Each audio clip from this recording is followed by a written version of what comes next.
Saudi अरब में एक स्थान है मक्का, जहाँ एक मस्जिद है जिसका नाम मस्जिद अल हरम है। इसके बीचों बीच एक घनाकार इमारत या कह लीजिए एक रचना है। इसे काबा खाना कहा जाता है। यह इस्लाम का सबसे पवित्र स्थान माना जाता है। दुनिया में जितने भी मुसलमान हैं वह सारे इसी की ओर मुँह करके नमाज अदा करते हैं। जब मुसलमान हज यानी तीर्थ यात्रा करते हैं तब मुसलमान इस काबा की 7 परिक्रमा करते हैं। इसे उनकी भाषा में तवाफ कहा जाता है, जो इनका धार्मिक रीत है। काबा मुसलमानों के दिलों में बसता है। इस काबा में एक स्टोन लगाया गया है, वही सबसे महत्वपूर्ण है। आप एक काला स्टोन इस घनाकार इमारत में देख सकते हैं। मुसलमान बताते हैं कि यह पत्थर जन्नत से आया है। और जब मैंने इस बात को जाना तब मैं भी आश्चर्यचकित रह गया, क्योंकि आप भी जानते हैं कि इस्लाम एक ईश्वरवादी धर्म है और इसमें मूर्ति पूजा या प्रकृति पूजा, जिसमें नदी, पेड़ और पत्थर शामिल हैं, सब वर्जित हैं। तो आखिर क्यों मुसलमान एक ब्लैक स्टोन लगाकर 7 बार उसकी परिक्रमा करके उसकी पूजा करते रहते हैं? क्या वाकई में वह पत्थर जन्नत यानी स्वर्ग से आया था? क्या वह वाकई में सच्चे और इकलौते खुदा को पूज रहे हैं? इसका जवाब हाल ही में मिल गया, जब काबा में सैकड़ों झिंगुर अचानक निकल पड़े। हर तरफ झिंगुर ही झिंगुर दिखाई देने लगे। इससे जो लोग वहां भारी तादाद में मौजूद थे, सब के सब परेशान दिखे। अचानक आनन फानन में पेस्ट कंट्रोल कराया गया और सफाई करवाई गई। तब जाकर सब कुछ सामान्य हो पाया।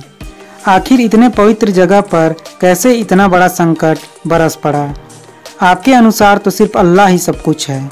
क्या वो काबा में नहीं थे?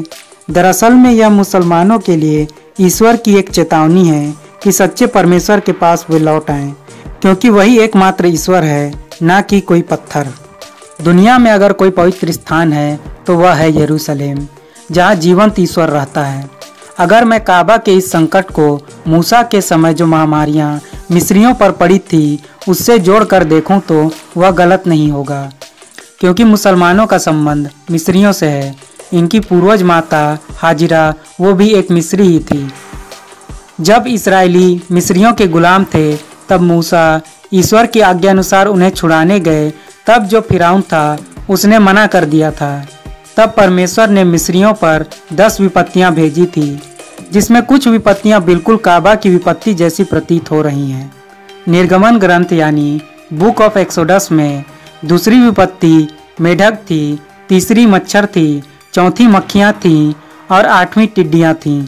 इनके माध्यम से परमेश्वर ने मिस्रियों के नाक में दम कर दिया था, लेकिन फिरौन मरते दम तक इस्राएलियों के विरुद्ध रहा और आखिरकार लाल सागर में अपनी सेना समेत इस्राएलियों का पीछा करते हुए मारा गया।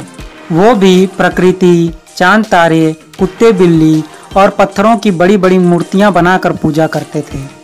जब मूसा फिरौन से मिले थे तब निर्गमन ग्रंथ अध्याय 5 में मूसा ने फिरौन से कहा कि इस्राएलियों का ईश्वर प्रभु यह कहता है, मेरे लोगों को जाने दो, जिससे वे निर्जन प्रदेश जाकर मेरा एक पर्व मना सकें।